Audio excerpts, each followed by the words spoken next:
আসসালামু আলাইকুম। বেতন গ্রেড কত? তিন চিন্তা পে কমিশনের। তো আগামী 31শে ডিসেম্বর 2025 বুধবার পে কমিশনের ফুল একটি সভা হবে। সেই সভাতে এই বিষয়গুলো আলোচনা হবে যে বেতন গ্রেড কত হবে। আহ, এবং তিনটি চিন্তা রয়েছে কমিশনের। সেই তিনটি চিন্তা কি কি? নবম জাতীয় পে স্কেলের গ্রেড সংখ্যা নিয়ে তিন ধরনের চিন্তা ভাবনা রয়েছে কমিশনের সদস্যদের। অর্থাৎ গ্রেডটা কত হবে এইটা এখন সবচাইতে বড় প্রশ্ন। এবং আগামী 31শে ডিসেম্বর বুধবার 2025 তারিখে যে সভা হবে অর্থাৎ মিটিং হচ্ছে, সেই মিটিংয়ে এই বেতন গ্রেড কত হবে, বেতন কত হবে এবং সর্বোচ্চ সর্বনিম্ন বেতন কত হবে সেটা নিয়ে মূলত আলাপ আলোচনা হবে। তো তিন ধরনের চিন্তা ভাবনা রয়েছে যে বেতন গ্রেডটা আসলে কত হবে। আগামী বুধবার 31শে ডিসেম্বর অনুষ্ঠিত হতে যাওয়া সভায় গ্রেড সংখ্যা নিয়ে চূড়ান্ত সিদ্ধান্ত নেওয়া হতে পারে বলে জানা গেছে। তো ধাপে ধাপে কমিশন তাদের কার্যক্রম পরিচালনা করতেছে। যেহেতু গত একটি মিটিং হয়েছিল, সেই মিটিংয়ে বলা হয়েছিল যে এরকম তিনটি মিটিং হবে, সেই মিটিংয়ে ধাপে ধাপে বিভিন্ন বিষয়গুলো আলাপ আলোচনা করা হবে। তো আগামী 31শে ডিসেম্বর যে মিটিংটি হচ্ছে, সেই মিটিংয়ে যেটা হবে যে গ্রেড সংখ্যা কত হবে সেটা নিয়ে মূলত মূল আলোচ্য বিষয় হবে। তো এখানে আজকে একটা নিউজ এসেছে, বর্তমানে সরকারি চাকরিজীবীদের 20টি গ্রেড রয়েছে। কমিশনের অনেক সদস্য মনে করে বিদ্যমান গ্রেড সংখ্যা রেখেই যৌক্তিক হারে বেতন ভাতার সুপারিশ রয়েছে। এটা কমিশনের অনেক সদস্যদের মতামত। তবে এখানে ঘোর আপত্তি রয়েছে কমিশনের আরেকটি অংশে। আপনারা জানেন কমিশনের বেশ কয়েকজন সদস্য আছে। তো এখানে তাদের ভেতরে মতভেদ রয়েছে। তারা মনে করে গ্রেড সংখ্যা 20টি কমিয়ে 16টি করা উচিত। এটা হচ্ছে এক পক্ষের মতামত। এবং আরেক পক্ষের যে মতামত আছে, তারা মনে করতেছে যে না, 20টা গ্রেডই থাকতে পারে, 20টা গ্রেড রেখে বেতনটা বাড়ানো যেতে পারে। বাট আরেকটা পক্ষ মনে করতেছে 20টা গ্রেডকে ভেঙে 16টি গ্রেড করা উচিত। তো গ্রেড সংখ্যা 16টি করার অনেক সদস্য একমত হলেও আরেকটি অংশ নবম পে স্কেল গ্রেড সংখ্যা 14টি করা হোক, এটাও একটা মতামত তারা দিয়েছে। এদের ক্ষেত্রে যুক্তি ও গ্রেড সংখ্যা অধিক হওয়ার বেতন বৈষম্য হতে পারে, এজন্য গ্রেড সংখ্যা কমানোর পক্ষে তারা। এই মতামত বা যুক্তি তারা দিয়েছে। এবং যেহেতু অনেক মতামত এসেছে, সেই মতামতের ভেতরেও কমিশনের সদস্যদের ভেতরেও এক ধরনের মতভেদ আছে। সবাই যে একমত আসতে পারতেছে বিষয়টা এরকম না। অনেকে মনে করতেছে গ্রেড সংখ্যা 20টা হওয়া উচিত, অনেকে মনে করতেছে গ্রেড সংখ্যা 16টি অথবা 14টি হওয়া উচিত। তো এই ধরনের মতভেদ তাদের ভেতরেই আছে। তো ওই যে নাম অপ্রকাশ করার শর্তে পে কমিশনের একজন সদস্য যে জানিয়েছে কমিশন এখনো বেশ কিছু বিষয় একমত হতে পারেনি। এটা সবচেয়ে বড় বিষয়। যদি একমত হতে পারতো তাহলে এতদিন হয়তো কমিশনের রিপোর্টটা সরকারের কাছে দিয়ে দিত। এর মধ্যে অন্যতম হলো গ্রেড সংখ্যা নির্ধারণ। সবচাইতে জটিল একটা প্রশ্ন হয়ে দাঁড়িয়েছে যে গ্রেড সংখ্যা আসলে কতটি হবে, কতটি দিলে একটি মানসম্মত হবে। এবং এই যে বেতন যে নবম পে স্কেল যে ঘোষণা হবে, এটা তো একদিনের বিষয় না। এটা চিন্তা করা হচ্ছে আগামী 5 থেকে 6 বছরের জন্য। তো সেই অনুপাতে সেইভাবে একটা দূরদর্শীমূলক গ্রেড সংখ্যা দিতে হবে যাতে ভবিষ্যতে এটা নিয়ে কোনো সমস্যার সৃষ্টি না হয়।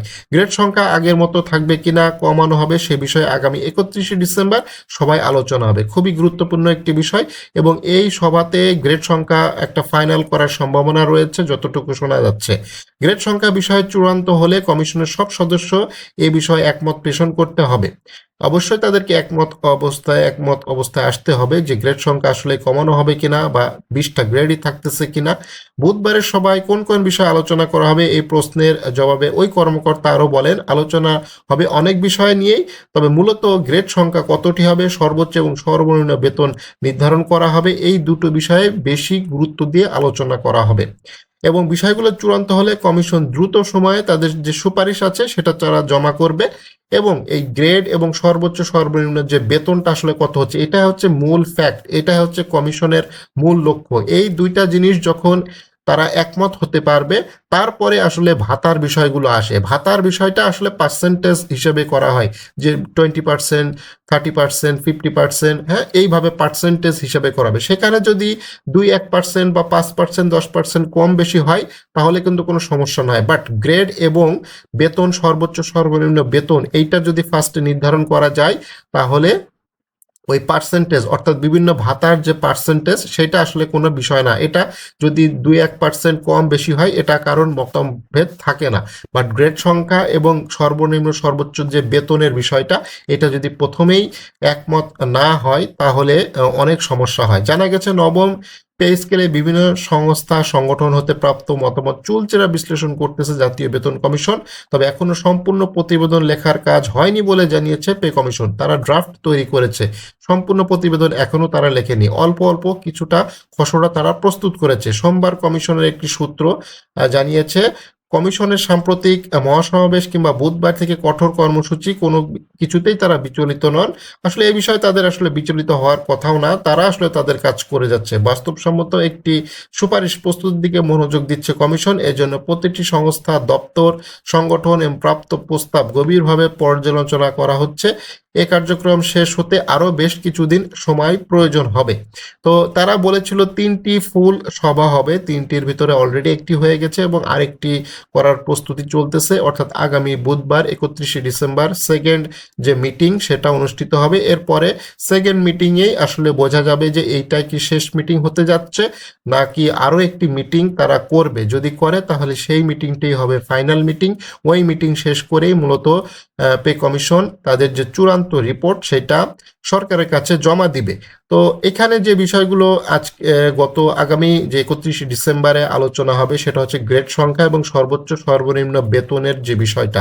গ্রেড সংখ্যা অবশ্যই কমাতে হবে, না কমলে আসলে একটা বৈষম্যর এখানে ব্যাপার স্যাপার আছে। আর 20টি গ্রেড যদি থেকে থাকে সেক্ষেত্রে বেশ কিছু সমস্যা আছে। সেই সমস্যাগুলো আমরা 2015 সালে যে অষ্টম পে স্কেল আমরা দেখেছি বা এখনো যেটা চলমান, সেখানে মাঝে যে কিছু কিছু গ্রেড আছে সেই গ্রেডগুলোতে আসলে কোনো কর্মচারী, বিশেষ করে 11 থেকে 20 গ্রেডের কোনো কর্মচারী বেশি দিন সেই গ্রেডগুলোতে থাকে না। মানে ওই গ্রেডগুলো সবসময় ফাঁকাই পড়ে থাকে এবং ওই গ্রেডগুলোতে সরাসরি কখনোই নিয়োগ হয় না।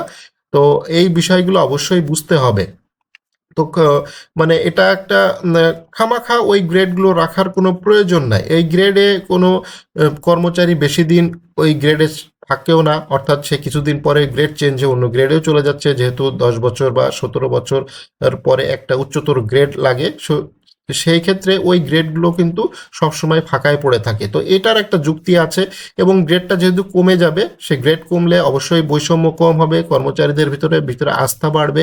তারা বলতে পারবে যে না, আমি 14তম গ্রেডে সর্বনিম্ন, তাহলে 14তম গ্রেড যদি সর্বনিম্ন হয় তাহলে এক্ষেত্রে যারা তৃতীয় শ্রেণী কর্মচারী আছে তাদের গ্রেডটাও অনেক বেড়ে যাবে। হ্যাঁ, ঠিক আছে, এবং এটা অনেকটা ভালো হবে। এবং সর্বোচ্চ সর্বনিম্ন বেতনের একটা তো বিষয় আছে এখানে।